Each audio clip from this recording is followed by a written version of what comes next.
And one person is it's about the radically changing education by just inclusive to education not enough. It's by Dr. Anat Greenstein, Learning Disability Studies, University of Manchester.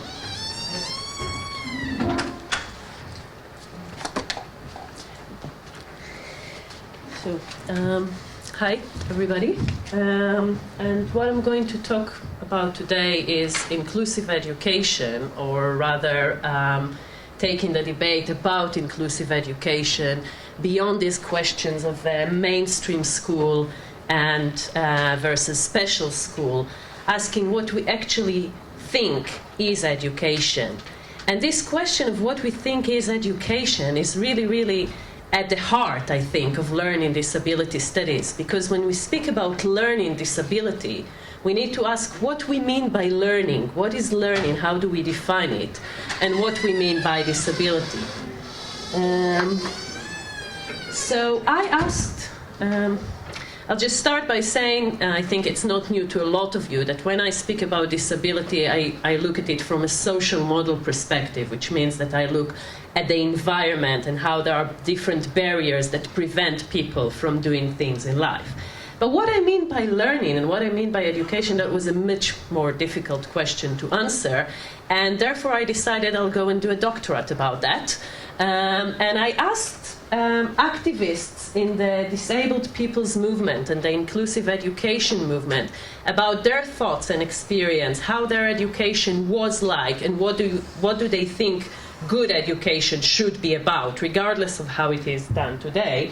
And I also did some work in a special needs unit in a mainstream school that was really interesting and innovative and done a lot of new and supportive stuff. So I was there speaking to teachers, speaking to students.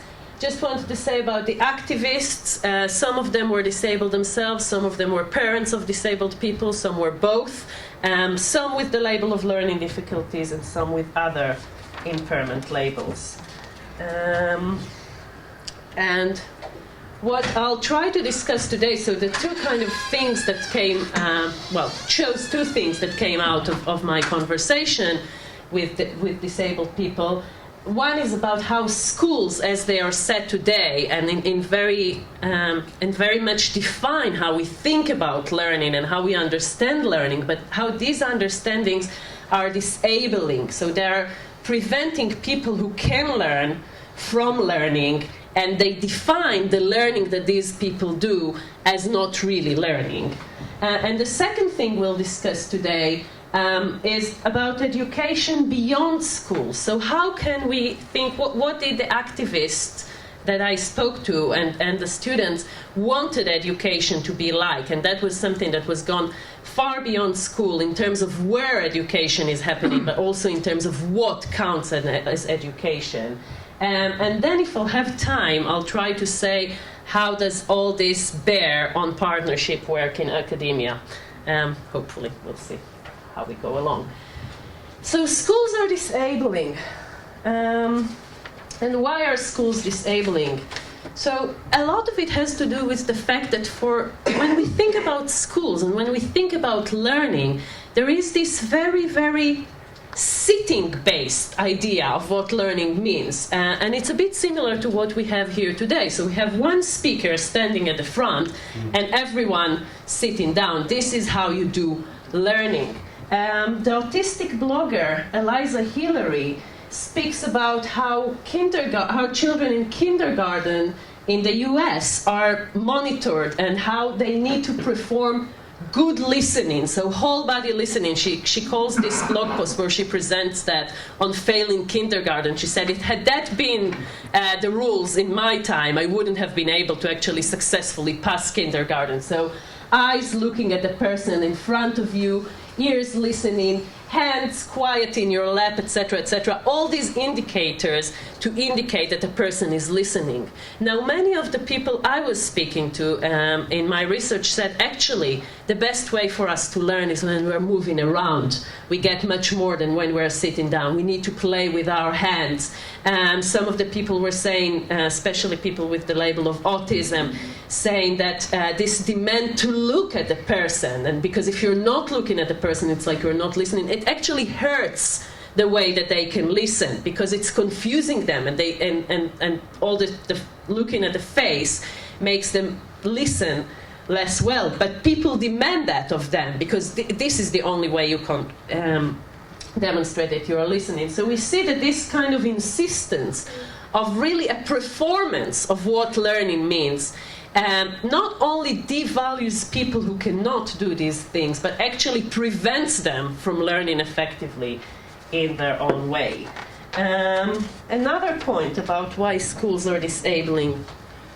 Schools are very much obsessed with age and with this idea of linear development. So at a certain age you need to do a certain thing, and then a year later you need to do another thing.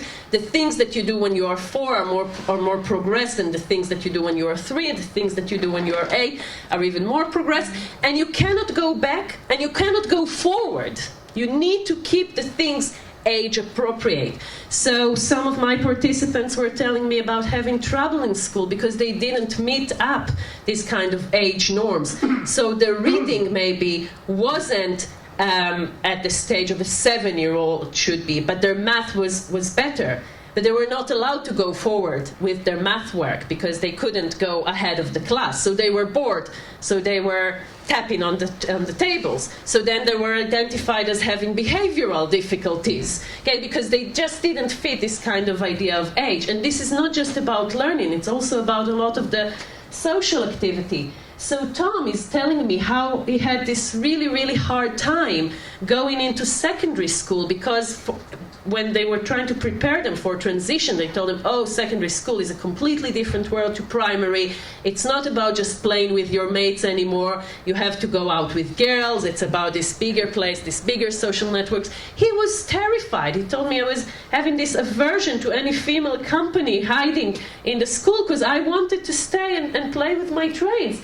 And it took until year 8 for him to be willing to talk to girls because he thought, you know, this expectation now that you're a teenager, you have to do things in certain ways. You have to be sexual in certain ways, regardless of whether you want that or not. So this kind of age norms and age segregation, you can only be in the classroom with people that were born at the same year as you.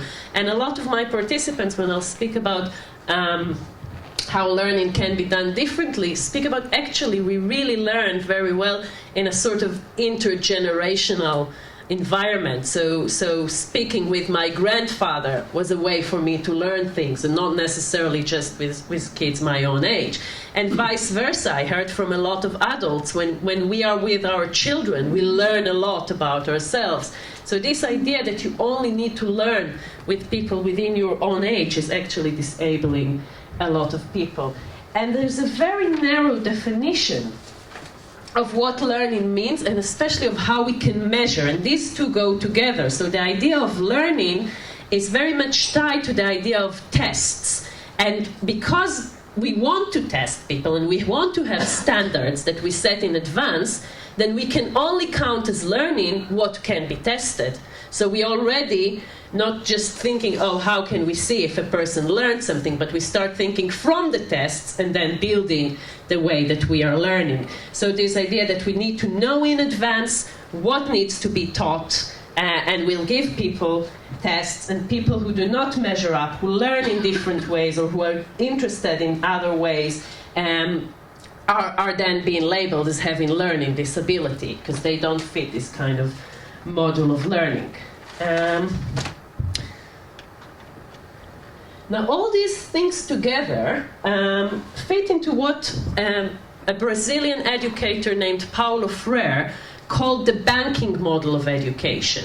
So the idea in the banking model of education that he was very much against is that there is knowledge that is there in the world, and the teacher has this knowledge, and the students don't, And the role of the teacher is to take this knowledge in little bits and put it into the minds of the student, one after the other. This is how you learn things.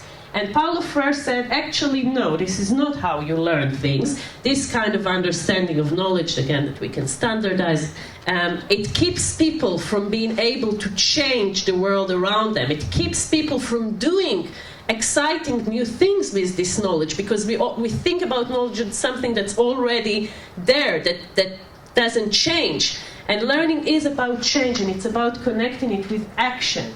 So Freire is speaking about this idea of praxis, connecting learning to action and using education as a way to change the world around us. And he thinks about knowledge as something that's being created in the dialogue. I don't have the knowledge already. I have some knowledge. Other people have knowledge. But in the act of teaching and learning, we create this knowledge together. And I thought these ideas are very, very relevant to when we speak about inclusive education. So it's not just about trying to include learning disabled people in the schools that we have today that are based on this banking model, but it's about changing our understanding of learning. So what are the kind of ideas that people had around changing these understandings of learning? So learning that's connected to real life, not so much based about sitting in the classroom by your desk, but has to do with all the real life things that we do. So one of my participants was telling me about how her son was learning science in the soft play area. He was going down the slide and he told her, "Mommy, if I take my sock off, I'm going down faster than if I don't take than if I have my sock on." And he was learning about friction and how friction slows him down. And this is a son that in school they told her he's not learning anything. So how do you know he's not learning anything? We can't assess him. Yeah, because he doesn't sit down to write things. He's running about all over the place. So learning is something that needs to be connected to the real world, to the ideas and interests of specific people. And it needs to be flexible. And this is something that we cannot in advance build standards for, build tests for, and that's why it's kind of disappearing from our schools. But can we try and understand and have such a model of learning that is not actually seen in advance and that is not maybe measurable so easily? The other thing people were telling me is that learning happens everywhere and with a lot of different activities. It is not something that happens just in school. A lot of the people were speaking about how their families taught them, about how going around to museum, to the gardens, are things that taught them a lot. And the main thing that people were discussing was how activism was actually a really, really big source of education for them. And the reason activism, and it was all kinds of different activism, so it was the disabled people's movement, it was parents' organizations, it was other campaigns such as someone was speaking about being a feminist, being in the feminist movement. And the thing about activism that allowed people to learn and was such a meaningful experience for them were several things. So first, it was a collective space. People were together with similar experience and they could share these experiences amongst themselves. So Mali was telling us earlier about he wanted students to know what it is like to be a learning disabled person. People were able to share these kind of experiences between themselves and feel valued and have and build up their confidence. They were also able, like Sarah was talking about earlier, to connect their private troubles, the things that happen to them in their lives, with the public issues. Hang on, it's not just me that's going through this process. There are other people like that. Maybe there is something in common here. We can all learn about this together. So that was the kind of space that allowed them not to feel the one that's different, that's other, that's signaled out, but we are all in this together, and this allows a basis of confidence for learning and for changing. And that in itself is something that changes the world. It changes the world because through activism people were fighting to remove some very concrete barriers, okay, so to gain access to a school, to get access on public transport, things like that. But they were also fighting, but it also changed the world because it built their confidence. And we heard people earlier saying how they got confidence from being involved in the PSG. So they actually start to speak out. It's not just about the barriers that we remove, but about how you see yourself and how other people see you. And yeah, I think a lot of these things that we get from activism, so what I've learned from that is that there is education that goes on outside of the school. And as people in education, in academia and in schools, we need to value this kind of learning. And we need to recognize the learning that's going on. We need to bring some of this really relevant knowledge that comes out from the disabled people's movement around the social model, around the way, what it means to be a disabled person. We need to bring that into our teaching. We need to bring this idea that disabled people and learning disabled people are also political actors, that they are not just people in institutions, but they are active people who do things to change the world. Into our learning. And we also need to encourage people to learn from a lot of different places. And there's a lot of that going on in partnership work. There are some troubles as well, but I don't think I have the time to speak about that. So I'm stopping now.